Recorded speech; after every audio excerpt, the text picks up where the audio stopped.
Welcome into Jets Nation Radio episode. I think we're at like 16. Let's say 16. I lost count like 10 ago. Oh, geez. Look at us go. Well, welcome in. Thank you so much for showing up. How are you doing there, Sam? Oh, not so bad. Beautiful Sunday. Yeah. Vikings are 6-1. Yeah. Loving life up and off in there. I love it. So this week, the Jets went in the last three games, back to back winners. But what are your thoughts on these Jets? Are they a true 5-3 team, or are they sneaking around a little bit and a little luckier than they should be? I don't know. I think you could consider them a true 5-1 team. They've played some very tough competition. I mean, last game, Arizona going to overtime, not the best look there, but it was the second half of a back-to-back. You're playing at like 10 p.m. local time. So that's also tough for both of those back-to-back games. I think the Kings are a decent team, and the Jets had a very, very rough start to that game. Yeah. But they were able to turn it around. And I think the biggest difference this year, as what we've seen in the past, is the Jets aren't just rolling over when they get down a couple. Yeah, they've been actually showing up every single time when they're down. And it's like, I wonder if they're just trying to see if they can come back from down games. Like, if you're going to do it, you might as well do it to teams where it's like, we have a good chance for doing it. So LA was a good team to start with on that. Getting a slow start to Arizona wasn't ideal, but I mean, Christian Fisher would just fire two really quick shots on you all of a sudden, and they're in the back of the net. So I have a bone to pick with this Arizona game. oh, let's hear about it, because I'm sure there's many bones we could pick with Arizona right now. No, it has nothing to do with the game itself. So it was a beautiful Dolphin Friday night out at the Dolphin Kings game. They got a nice win against Nipoa. And Buddy and I went to Mr. Mike's after the game because I wanted to watch the Jets game. And we got there like maybe 3 minutes into the Jets game. All the TVs, one TV was playing the Bomber game, which was like, who cared? Who cares? It's the end of the year. The game didn't really mean anything. Backups were in at that point. Every other TV was playing like the TSN top 50 must see moments or some bullshit. So we sit at the bar and I asked the bartender, I was like, hey, is there any chance you could put the Jets game on this TV? She's like, sure. Maybe like 15, 20 minutes later, I asked again. I've never, not the person to ask again, but like, I was like, there's like 6 people in here. No one's paying attention to the TVs. The one person that is asked you to put the Jets game on. So I think there was 3 minutes left in the first when they finally put it on, which just made no sense to me. So we had one drink and left. I was like, I'm not sitting through. I was like, you're losing my business for not turning the TV on. Like, come on, why? Yeah, that should have been a very easy thing to do. Like, that's yeah, I'd never had the best waiting service in Dolphin unless I was dealing with one of my former coworkers, who's still one of your current coworkers at Smitty's there. He was a good guy to deal with. But yeah, no, that's frustrating that you couldn't watch the game. And I mean, like, you probably just missed the Adam Lowry shorthanded goal. Or was that the other night? I'm blanking here. No, that was the other night. That was the other the night. LA game. Yeah. Yeah. Not the. No, that was a beautiful goal. Gustafson, what a play. Man. Lowry, nice finish. And Gusto had another one later on that game where he passed it off to DeMello, who had a wide open net, and DeMello missed. You gotta hit that net. You gotta hit that net. And I mean, DeMello was buzzing all that game too. He had 3 good chances there to score, and like, it's been, I think it was 64 games at that point where he hadn't scored. So I hope the guy can score sooner rather than later. But the Jets defense is just buzzing right now offensively. Like, you gotta love to see that kind of stuff. And I mean, I haven't counted numbers, but don't even have Ville there. I mean, you throw Ville in that mix. Jets have a very talented defensive core that can move the puck up the ice. Yeah, it's fantastic to see. I'm just pulling up the numbers to see how many goals the defense has right now, but they look good. Like, I don't think Morrissey has any. No, Morrissey has 8 points though. He's all assists. Yeah, but I mean, you like to see. Oh my goodness. Okay, sorry. Before we get moving forward, the Winnipeg Jets app is literally one of the worst apps I've ever had to deal with. I don't find it that bad. Are you an iPhone guy or are you a Samsung guy? iPhone. That's probably the issue here. Yeah. But no, the issue is you having a Samsung. No, there's like at least 35% of the population who has a Samsung. You should at least reach out to that population. Like, oh my goodness. Shout out to the Moose, though. Oh, yeah. What are they? Just another great win. 4-1. Oh, look at them go. But either way, the Jets, they're looking fantastic. And especially the defenseman. Okay, so Morrissey, 8 assists all season. Leading the team in points, Josh Morrissey. Incredible. You got Brennan Dillon, who's got 2 assists. Nate Schmidt, he's finally picked up a goal, and he's been shooting the pucks left, right, and center as well. Like, he's looking good. DeMello, 1 assist, not good enough, but he's going to get it in. Sandberg's still waiting for his first point of the season too. So he's only played a couple games though. Yeah, he's only 3 games in. Same thing with Stanley, 5 games and 0 points. But I mean, Stanley's getting close to the net too when he's healthy. Like, I know it sucks that he went down after probably his best game ever as a Jet. Yes, the issue with that is it's such limited minutes, and I mean that's just not sustainable. No, like you need a guy who can play at least on the defensive side, at least like 15, closer to 20 minutes a night would be preferable. Yeah, but I mean, and if you can only play a defenseman 8 minutes a night, your other guys are going to get worn out by the end of the year. Well, it hasn't been that low. It's usually been 13 to 14 minutes with those low numbers with both Sandberg and Stanley. But I mean, Stanley just kind of got thrown out to the Wolves last year and expected to play 20 minutes of hockey every single night. I mean, he had a decent rookie season the year before, so yeah, but no, you should be able to take that next step. Did he not only play in those playoff games? Like that was the only time he got a chance to play. 2 years ago? Yeah, 2 years ago. I'm sure that he only got in on playoff games, like maybe 1 or 2. Oh, he made the team out of camp 2 seasons ago, the shortened Canadian season. He played 37 games. He played regular season games and then 13 playoff. Sorry, no, 8 playoff. Okay. They only had 8 playoff. Yeah, I was just thinking about that. I was reading his plus minus. They're right beside each other. But like really, he only got notoriety because he scored those 2 goals in that Montreal game. I mean, yeah, he had 4 points, but I mean, he played over half the season because that was a shortened season, right? Yeah, I guess so. But what was his playing time during that? Do you have that stat available? Don't have it in front of me. Whatever. But still, it's just I think he kind of needs to have that limited time, kind of protect him, and then let him slowly butt up. I think that I guess like you don't need to rocket it right up by an extra 5 minutes a night, but start building it up because again, it's just not sustainable. No, not long run. But I mean, right now, I think you're early in the season. Let the guys run and with that lower amount of time. I don't know. That's just where I'm sitting with it. He's played 100 games. He hasn't looked good at all in those 100 games. Playing his rookie season, those first 37, he was decent. It was protected minutes. Yeah. So but he looked solid. But I don't know. I think it's time for Sandberg to get some more time, which he probably would have if he hadn't been injured. Yeah. And same with Ville. I think it's time he's looking. I saw some highlights from the Moose game today. He looks good. Like he's making guys miss. He's moving the puck. Seam passes are beautiful. I know there's going to be some defensive errors, and that's kind of the growing pains you have to go through, but you got to let the guy learn. Yep. Yeah, absolutely. And I mean, Ville's got 8 games played, if that. So, in the NHL? Yeah. It's somewhere around there. It's not a ton.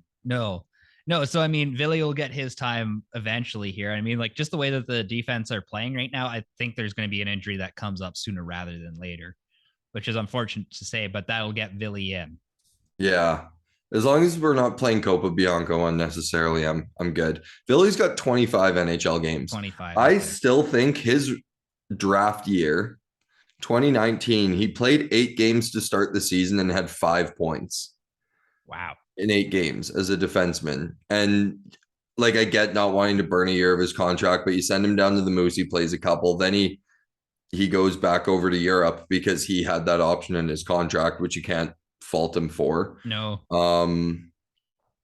And then he played 5 games the year after, 12 games last year, but they just haven't really given him an opportunity. And like the games he was getting into last year, he'd be sitting in the press box for a month and then they'd throw him in against Toronto. Yeah. It's like, what the fuck do you expect him to do? And how are you supposed to succeed against a team like Toronto, especially last year where they were so dominant? Yeah. So it's just like, they kind of threw the kid out to the wolves and then everyone's, ooh, why can't he do anything? Well, it's because he's against good teams. So I don't know. I'm excited for Ville. It's just his time will come. And you got to give him an opportunity to get into a bit of a rhythm. You can't just throw him into one game and then sit him for another month and expect him to come back and be unreal. Yeah, well, and it's the same thing with David Rittich in Nashville last year. As soon as he gets his consistent time, if he knows he's playing once a week, every week, he's going to be fine. I like Suter's plan in Calgary where he's saying, saying that their backup's getting 1 game a week. Yeah, and I mean, like, there's 36 weeks in the season, he's getting 36 games or something like that. And I mean, like with David Rittich right now, he's on pace to do that. We'll see what happens in the long run, but I don't see why not. David Rittich, his first game was rough, but Vegas did look really good. Yeah. Well, for 16 minutes, I was actually just looking at the game flow of that game, and it was a lot of Jets time. There were those 4 spots where the Jets had ugly goals.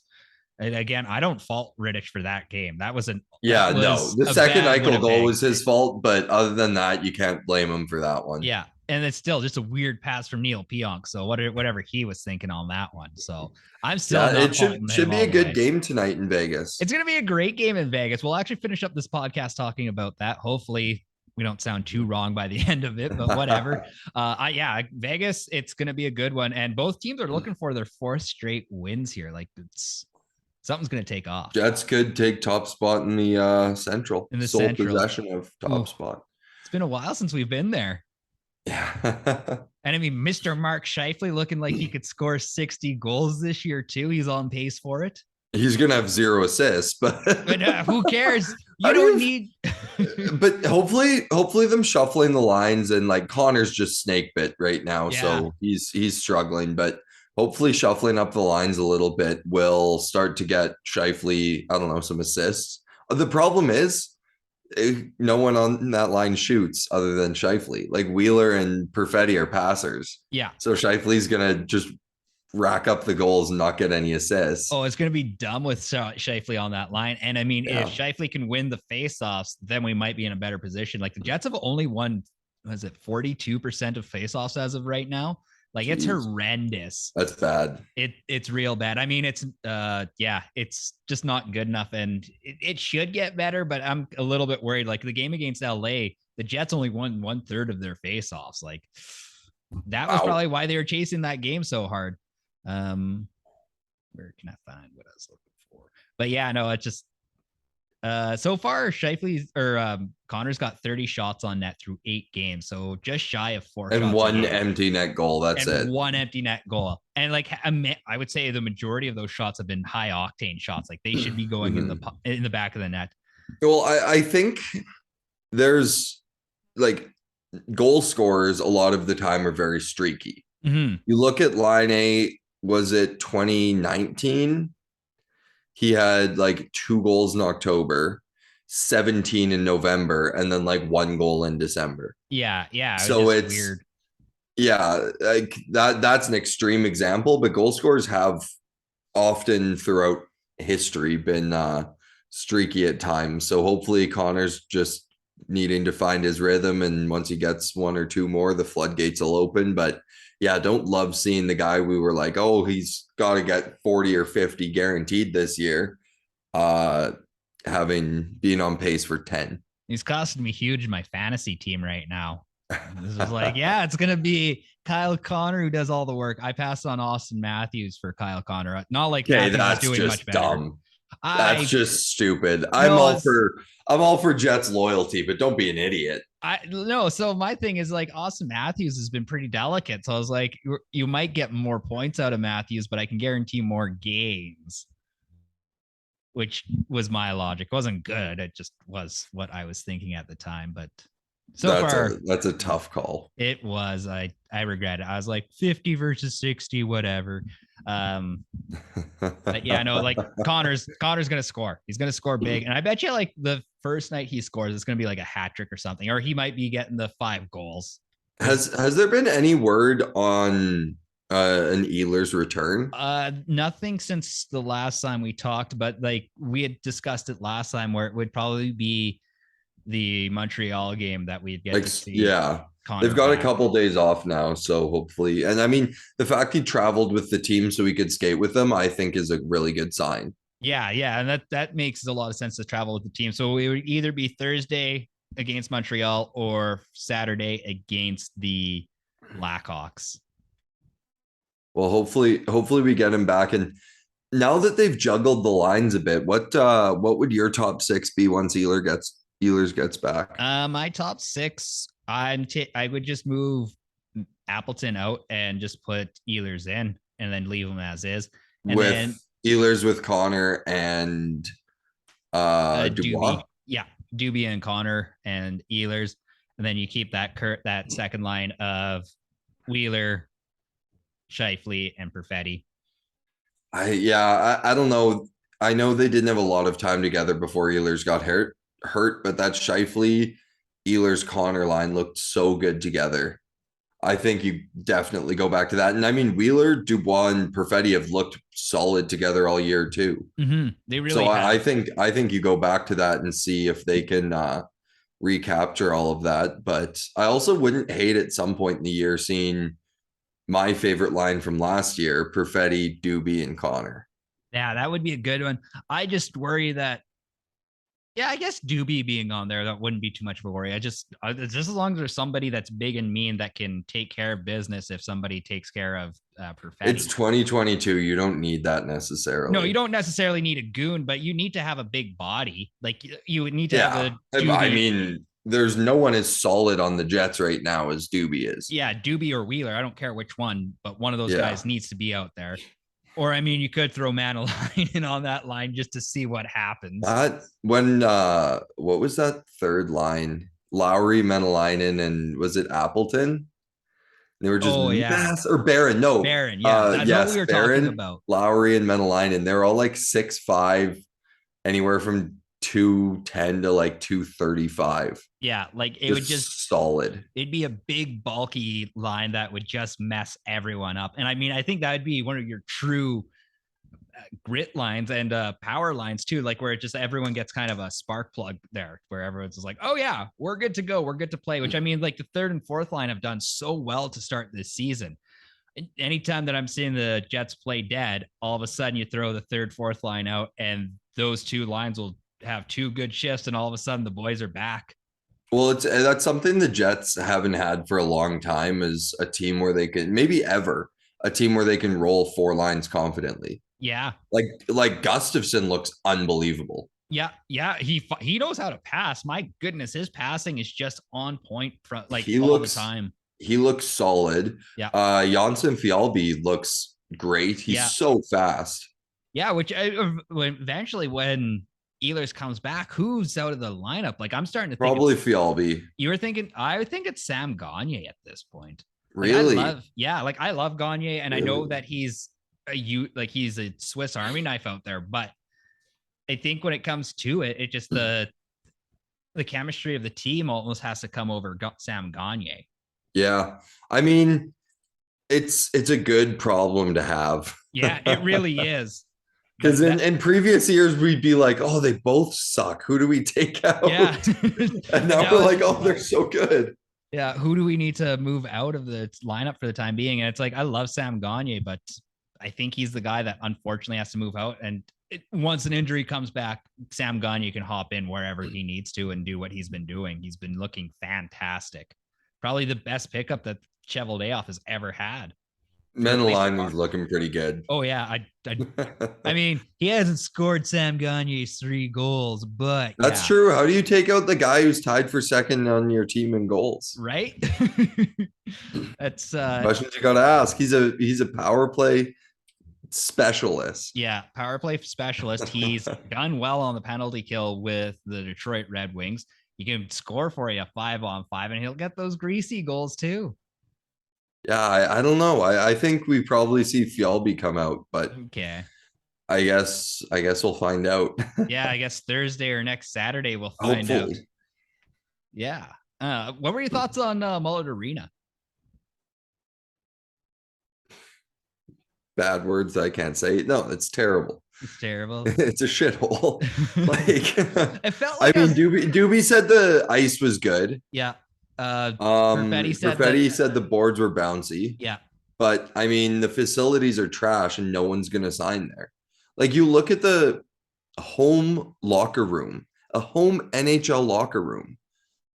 It's worse than most community centers. It really is. I'm playing hockey tonight at the second, like the bottom community center in Dauphin, and the locker rooms are nicer.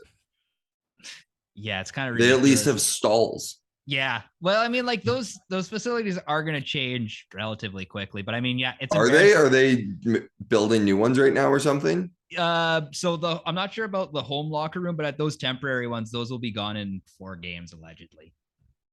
Oh, the visitor. Yeah, the visitor. I'm not sure if those ones are going to get changed at all. They should. The visitors look nicer, even though it was temporary. Yeah. Yeah. I mean, it looks like it was thrown together by 4 guys in a Saturday afternoon who got paid in Bud Light. So it is Mullett Arena. So it is Mullett. Oh, but I love the fact that they gave mullets to everyone in the stands. I mean, like it's going to be hard to even fill that up. There wasn't a whole lot. Fill it up. No, they didn't fill it up for their first ever game. And it looked like there was only like half the crowd was wearing Coyotes gear. Yeah, it was people. I guess lots of like ASU students come from all over. Yeah. So they're not necessarily Coyotes fans. They're just going for the party. Yeah. And I mean, what, $25 as a student, and everyone else has got to pay ridiculous prices. Yeah. I mean, I'd pay $25 for an NHL game any night. Yeah. It doesn't matter who's playing. I will take my $25 NHL ticket. Yeah. And I mean, it's like, at least like there are good Coyotes out there. Like Clayton Keller is fun to watch. Yeah, there's some solid players, but I don't think guys are going to want to re-sign there. Free agents aren't going to want to sign there. No, I mean, like, unless you just want to take it easy with the retirement gig, which who wouldn't want to do that? Well, yeah, they'll have to overpay old guys to go. Yeah, but I mean, like, it could be like both Florida teams really back in the day, where it's just like you just kind of go there to retire and you play golf most of the time. You happen to get paid to play hockey. Yeah, it'll be interesting to see. It'll be a bunch of old guys and young rookies. That will be the dynamic of the Arizona Coyotes for the next 3 to 5 years, assuming they actually get the facilities built in Tempe, which it sounds like it's going to happen. Hopefully, because I mean, it's good to have hockey in the desert, but yeah, I mean, like Austin Matthews came from that. So it's nice to see that there is generational talent down in Arizona, but at the same time, I don't know, maybe move on from Jets 1.0 in Arizona and just ship them off to Houston at this point, or Kansas City. I don't care where. Quebec City. Quebec City would be a-okay, because I'd love to see a Montreal. Bettman wouldn't let that happen. No, he hates Canada. He does, and that's why we haven't won a Stanley Cup since he's been in power. But I don't know. Arizona is Arizona. It seemed like it was a fun crowd. I like being right on top of the play. Like, it's kind of cool to watch hockey from that angle. Yeah, I didn't hate the camera angle. I had seen people tweeting about it, and I was like, I wonder what the issue is. Is it going to be like weird and low like it was in Red Deer at the World Juniors, or what's it going to be? And it ended up being nice. Yeah. So yeah. I really can't complain about that. And they've got like a chicken place in there, which, I mean, I could go for some chicken sandwiches during some Jets games. Okay, now we're nitpicking. I am, but I want my chicken in Canada Life Center. I'd really like it to be warm rather than my sub-warm Jets dog that one time. Still mad about it. $12.50 for that. Want my Costco dog for $1.50. Connor Hellebuyck. He's looking like an absolute stud. Do you extend him next summer, or do you wait until the last minute? No, you absolutely extend him next summer. Okay. If he wants to, 100%. Yeah. I mean, yeah, why would you let it wait? Even if he is a Vezina winner, give him the $7-8 million that guy deserves. Yeah, especially if the cap's going to jump up by 4 mil. Yeah. I think you absolutely have to sign him. Not if it's like a Carey Price type contract where you give him 10 mil a year, a Bobrovsky, not for that much. But if you can sign him for 7, 100%. What's the most that you're paying Connor Hellebuyck? I don't know. 8. Eight? I'm bad with Yeah, cap you numbers are and my stuff. bad numbers guy. Damn it. I'll throw out the 8 number 8. there, but I don't know. Fair enough. Fair enough. They have it all worked out they look years ahead cap wise, so I'll let them do that. Yeah, they really do. I mean, that's They why know get what's paid. coming up. I don't. Yes. Okay, well, that was an easy one. I thought this was going to take a little bit longer because I would do the exact same thing. Even if he is Vezina winner, you got to pay the guy for what he's done. And Yeah. with the terrible defense that they've had in front of him for the last couple of years, like those have dropped his numbers drastically. And the defense is on the up and up. And the defense is back on the up and up. So I mean, like he's looking like he's just a stud. Like 292 goals against. Like I love it. Yeah. Absolutely love it. Okay, so Jets power play, the power play sucked like a lot. 13%. Yeah, it misses Ehlers. It misses Ehlers. It really does. I'd seen somebody on Twitter Friday night being like, yo, you know who we really miss? Maybe a guy that could get one-timers from the slot as but we kind of moved on from him for a big body center. So I'll take my big body center. Yeah. Yeah, it's I mean, I miss Line A. Imagine Cole Perfetti feeding Line A. Oh man, that'd be dangerous, beyond dangerous. Yeah. It would just be, but I mean, then we'd also deal with streakiness from Line A, and we'd all be upset about it. No one's there to protect Line A. We only have Blake Wheeler to do protections. It wouldn't be a good look. Yeah. Yeah, sorry. but yeah, I do think like there's so much talent on that power play. It's gotta find its way, but when's it gonna happen? Yeah, well, when's Connor going to score? It's probably all going to be in the same night. That's true. If your top scorer is cold. Yeah, it doesn't help you a whole lot, but he's had so many good looks where it's like, this should go into the back of the net every single time. And it's like 1 for 30. And one was an empty netter too. He had to work for it, but it was still an empty netter. Stupid. Ugh. Yeah. Jets got 2 games in the next week. We got the Blackhawks, who are incredibly good this year. Big surprise. They'll fall off. They got to fall off. They'll cool down. St. Louis has to get better eventually here. So the Jets broke St. Louis. Yeah, they came into Winnipeg 3-0 and have not won since. Yeah, they have lost 4 in a row. Like RIP the Blues. The Predators are nowhere near as good as they should be. The Wild aren't near as good as they should. Like no one's as good as they should be at this point. I'm so confused with this division. And it's Winnipeg's time to shine then. Yeah. I mean, now's the opportunity. The door's wide open, kick it open and like run with it as long as you can. And if you happen to fall off the tracks in March, get back on the tracks for April. You got all the space for you to kind of mess up. So we got Montreal and the Blackhawks, 2 teams that are just good for some reason this year. How good is Montreal? Okay. Montreal started off really good. They are 5-4 with 10 points. They are 6. Yeah, that's better than I thought. I think they've won a couple in a row. Yeah. Montreal is the best Canadian team in the East ahead of Toronto and the Senators. Yeah. Second Toronto. Wow. Yeah. The East looks solid though. Yeah, it really does for the most part. Like everything's within, well, besides Boston with 16 points, everything in the East is like a 3-point difference. Oh, and the Blue Jackets who only have 6 points. Yeah, it's tight. Very tight. But yeah, I think we're at home to Chicago and Montreal, right? Yeah. The Blackhawks. Oh, it doesn't say how many home wins. 2:00 on Saturday. I think our biggest challenge in the Central is going to be Dallas. Dallas looks good. Yeah. I mean, and Colorado's going to turn it around. We all know that. Yeah. And I mean, like the big thing with Dallas was Jake Ottinger, who just got hurt the other night. So yeah, that was scary. Yeah. What happened? I didn't see that what happened. I just saw that he was a puck went perfectly. It got stuck in the big eye hole and cut above his eye. That's what that was. Okay, I'd seen that photo. I was like, oh, that's pretty. Was gnarly. That not? I saw that. It wasn't Darling. No, I thought that was. I didn't. Darling's been retired for years. Yeah, but I hadn't seen the jersey or anything with that.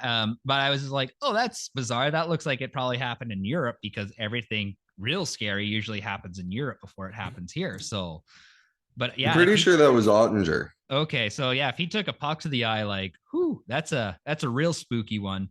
But yeah, if Jake Ottinger's out, like Scott Wedgwood is. Oh no, fine. He suffered a lower body injury. Okay, so we just saw the same photo of something. Just an unrelated picture. Get really excited about it. So, but I mean, like the Stars still have Blackwood. No, not Mackenzie Blackwood. Wellwood, Scott Wellwood, Wedgwood. Something wood. You're struggling there. I am, because I'm trying to remember too many things. Yes, Scott Wedgwood is currently the backup goaltender for the Dallas Stars. And I mean, he hasn't looked bad. Like he's got some decent numbers with Dallas so far. So I mean, like they're not totally screwed, but I mean, they could end up in Toronto's position where now they're down a starter, and although their backup's decent, he might not be able to prevail long term. Oh, Wedgwood has not been as good as I thought. He is 0-2 to start the season, a 429 goals against average in an 880. So maybe this is the year that the Jets just decide that they can win the Central Division. I mean, if Connor Hellebuyck keeps playing like he is, our defense keeps pitching in offensively, and Mark Scheifele continues to be the 18 Mark Scheifele. I think he's better than he was in 2018. The Jets couldn't. Maybe. I don't see why the Jets couldn't make a run for it. We've been saying it all offseason that we thought they were a good team offensively, and they just lost their way last year. They didn't need to add a bunch of pieces, and the pieces that they did add seem to be working really well. Yeah. So I mean, like, the new look fourth line looks really good. Yeah. And it's not a bunch of old players that you're just like, I hope this works out. Like these are Nate Thompson and Trevor Lewis. Oh, icons. No shade to those guys, but yeah, I mean Nate Thompson could easily grab me in a back alley and beat me and thrash me around for about 5 minutes, and I'd never come out again. So that guy was a gem. But yeah, no, it's like, and these guys aren't even playing like 4 minutes a night. Like these guys are playing legitimately 12 minutes a night on the long side. So it's like they're doing what they need, and they are such a spark to the rest of the team, which is why they work out so well. Yeah, I mean, even if your fourth line doesn't score, if they are buzzing around for their shift, it's going to give your team some momentum. Yeah, yeah. It just is. And like they scored, what was it, the game winner for the LA game? That's Fialvi who scored. Yeah. So, I mean, keep rolling, boys. And eventually, and I mean, Gustafsson made the play to assist Lowry's shorty that kind of sparked them. Oh yeah, that was 100% a great. That was a spark that got the Jets going. If they didn't score that shorthanded goal, and I talked to my partner about this, I told her, it's like, if the Jets don't score before the end of the first period, they're going to lose this game. And I think I would have been pretty well spot on with that. And also just happened to be like Jonathan Quick happened to have an 880 save percentage. The Jets should not have won in LA. I was so disappointed with that team. Hey, but science is a liar sometimes. Science is a liar sometimes. Are you from Winkler? Stats. What? Are you from Winkler? Saying nonsense like that. No, it's from Always Sunny in Philadelphia. I know. And I just wanted to take my cheap shot at Winkler. Nice. Yeah. So I mean, everyone knows you can take your cheap shots at Winkler. And I mean, if they hate me for it, they hate me for it. I'm sure. Oh well. Oh well. Although I will miss out on that delicious Mennonite food, and I would be sad without it. Anything else you want to bring up there, Sam, or are we gonna wrap this bad boy up? I think we need to put some predictions for tonight's game on the record. Oh yeah, let's do that officially because we got 15 minutes before game time here. I'm an hour and 15. Oh yeah, it's a 7 o'clock start, not 6. My bad. Either way, we got some time. I'm going to say we are going to see a very tight game, but it's going to be a high scoring event because both goaltenders are way too good. And I just have that feeling it's going to be stupid. So I'm going to say a 6-5 Jets victory tonight. Okay. I like it. I'm thinking 4-2 Jets. 4-2. Connor gets 2. Let's say Gagne gets 1. Wow. I mean, Scheifele has to get another one. And Morrissey gets 1. Scheifele has 2 assists. Does Scheifele assist on Morrissey's goal? Yeah. Yeah. Oh, classic. I'm saying 4-2. I won't get too specific, but we'll say 4-2. 4-2. I mean, that's and Connor Hellebuyck stands on his head. I'm gonna guess the 4th is an empty netter. Interesting. Yeah, I'm just all in on like the Jets squeak it out barely. They seem to like doing that. They really do. And I mean, Vegas is a legit team. Like I can't say a whole lot negative. They were way better than I thought they were. I thought that Vegas was going to fall off I thought they were done. I bet they outshoot us like 35-28 or something. And Connor Hellebuyck is just in the zone. Lights out. Okay, I'm not going to make predictions on the shots because I'm always wrong with that. I've lost so much money being like, oh yeah, let's hit the over on that. And I just, no. Yeah, no, it's going to be a good game. I think really the Jets just need to start. I think sometimes they need to cheat the puck a little bit. Like they always try to go for those passes and teams have already figured out you just put 4 guys on the blue line. The Jets can't get through. So that's why you need flyback. You do need flyback. But I mean, like the Jets have been chasing the puck and winning. Like Blake Wheeler's won a lot of those icings. I think he wins. He's playing well. He's winning 1 icing a game at least. I've loved everything. I love what you see from Wheeler. And I mean, he had the overtime winner the other night. Mm-hmm. On a great play by Dubois. Oh, huge! Like that was puck and just got it going the other way. That was crazy. That actually worked out the way it did, and yeah, good for Wheeler to score the big winning goal. Yeah. I don't know. I half lost. Should be a good game. Should be a good game. That's really all we need to worry about. Yeah. Do you need anything else to wrap her up or no? All right. Well, Sam, where can we find you on the internet? Yes, it is Sam Brownell Radio on Instagram, SBrownell12 on Twitter, and you can catch me on 7:30 CKDM. Excellent. We will catch you every day at noon and your newscasts as well throughout the afternoon.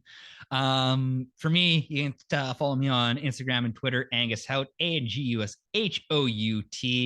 And you can follow Jets Nation on Instagram, Twitter, Facebook, and TikTok. Check out jetsnation.ca. Would greatly appreciate that. Also, tell your friends and family about this podcast because, well, we think they should hear it. We need more listeners. We need more listeners is a big thing. We've been averaging like 50 people listening to this podcast. So I'd love to have like 100 people listen one week. So make my day. Tell your friends and family about this podcast. Peace, friends.